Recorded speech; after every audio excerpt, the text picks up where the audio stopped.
नमस्कार, स्वागत है आपका मुनाफे की मंडी में, जहां हम आपको कमोडिटी मार्केट की तमाम बड़ी खबरें बताते ही हैं, साथ ही आपके लिए बेहतरीन ट्रेडिंग कॉल्स भी लेकर आते हैं। इसके अलावा आपको हाजिर बाजार की खबरों के साथ देश भर के मंडियों का अपडेट दे देते हैं। सबसे पहले अपने मेहमानों से परिचय करवा दें। हमारे साथ धर्मेश भाटिया है एमिरेट्स एनबीडी से, किशोर नान्ने हैं मोतीलाल ओसवाल से, वंदना भारती हैं एसएमसी ग्लोबल सिक्योरिटीज से और दिनेश सोमानी है प्रो इंटेली ट्रेड सर्विसेज से। और साथ ही हमारे साथ आज एक खास मेहमान है आदित्य झुंझुनवाला, इस्मा के प्रेसिडेंट हैं, जिनसे हम शुगर सेक्टर को लेकर, शुगर उत्पादन को लेकर बात करने वाले हैं। तो चलिए आगे बढ़ते हैं। एक एग्री मार्केट की बात करें तो जीरे की बात करना जरूरी है, क्योंकि जीरे में लगातार गिरावट दिख रही है। सितंबर के हाई से देखें तो करीब करीब 20,000 रुपए तक जीरा सस्ता हो चुका है। वंदना जी, क्यों गिर रहे हैं जीरे के दाम? इतनी गिरावट क्यों दिख रही है जीरे में?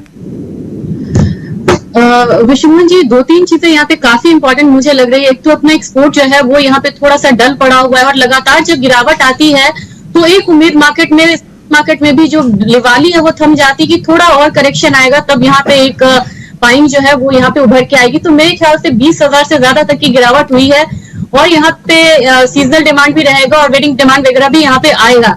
तो मेरे ख्याल से अब यहाँ पे 40,000 42,000 के लेवल पे एक सपोर्ट आता हुआ दिखना चाहिए, और वहां से मुझे लग रहा है कि जीरे में फिर से एक बार बाइंग आनी चाहिए। और इंटरनेशनल मार्केट में भी जो पैरिटी है वो यहाँ पे काफी कॉम्पिटिटिव हो जाएगी।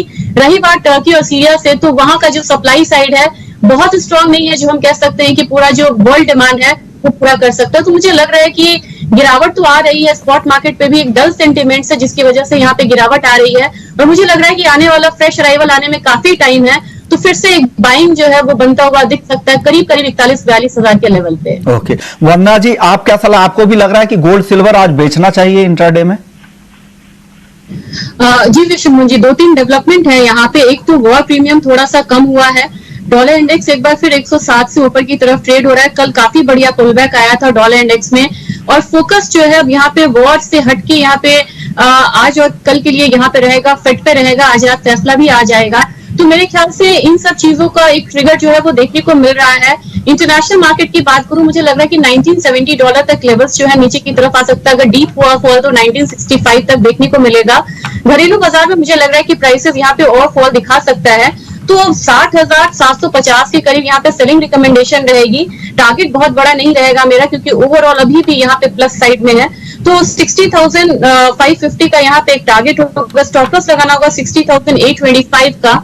सिल्वर में मैंने देखा है कि एक फॉल जो है वो स्टीप यहाँ पे आया है, लेकिन थोड़ा सा और करेक्शन का जो ध्यान है वो लग रहा है यहाँ पे कि सिल्वर में एक और फॉल आ सकता है। यहाँ पे 71,100 के करीब यहाँ पे सेलिंग की सलाह रहेगी। 70,500 का टारगेट होगा। स्टॉप लॉस यहाँ पे लगाना होगा 71,350 का। मुझे लग रहा है कि कहीं ना कहीं 70,500-400 के बीच में चांदी में एक सपोर्ट आता हुआ दिख सकता है। वंदना जी, आपकी कॉल क्या है? और ऑप्शन में कोई ट्रेड हो क्रूड में तो वो भी बताइएगा। कि यहाँ पे प्रेशर कंटिन्यू रहना चाहिए। 6775 के करीब यहाँ पे एक सेलिंग प्रेशर जो है वो बनता हुआ दिख रहा है। 6700 का टारगेट रखना होगा। स्टॉप लॉस यहाँ पे 6810 का होगा। ऑप्शन की आपने बात कही है, तो मुझे लग रहा है कि एनजी में बेटर यहाँ पे अपॉर्चुनिटी है, और वहां पे प्राइसेस फ्यूचर्स में तो लग रहा है कि 299 के करीब खरीदारी करनी चाहिए। 304 का टारगेट है, 297 का स्टॉप लॉस है। लेकिन एनजी के ऑप्शन में मुझे लग रहा है कि प्राइसेस थोड़ा हायर साइड 330-340 जा सकता है, तो उसके हिसाब से 300 का कॉल ऑप्शन ले सकते हैं, और करीब 16 रुपए के लिए ले 25 रुपए का टारगेट रखे। स्टॉप लॉस यहाँ पे 12 का लगाना होगा, और मुझे लग रहा है कि विद इन अ वीक और 2 वीक टाइम ये जो प्रॉफिट है ये यहाँ पे अर्न हो सकता है। ओके, क्रूड आपको बेचना है, तीनों एक्सपर्ट्स कह रहे हैं, और लेकिन नेचुरल गैस यहाँ पर 300 के स्ट्राइक की कॉल खरीदनी है, यानी तेजी की उम्मीद एनजी में लग रही है। और आप वंदना जी, आप कहाँ ट्रेड करेंगे आज क्रूड बेस मेटल्स में? विश्वमोहन जी, मुझे लग रहा है कि मैं धर्मेश से अग्री करती हूँ, क्योंकि यहाँ पे काफी फॉल आ गया है जिंक में, तो पोजिशनली एक बाय बनेगी, लेकिन इंट्राडे में मुझे लग रहा है कि थोड़ा सा प्रेशर अभी यहाँ पे कंटिन्यू रह सकता है, और ये प्ले कर रहा है 220 से काफी ज्यादा। कभी ऊपर क्लोजिंग होती है, कभी नीचे होती है।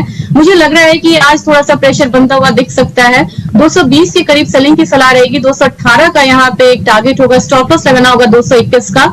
लेकिन जो शॉर्ट टर्म और मिड टर्म का ध्यान रखते हैं उनके लिए यहाँ पे निश्चित तौर से पोजिशनल बाइंग का समय।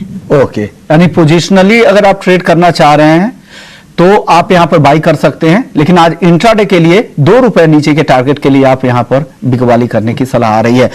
शुक्रिया दिनेश जी आपका, वंदना जी, धर्मेश जी और किशोर साहब, आप सभी का बहुत बहुत शुक्रिया। तो मुनाफे की मंडी में इतना ही। ब्रेक के बाद जब लौटेंगे तो आपके लिए वायदा बाजार का पूरा एक्शन लेकर आएंगे।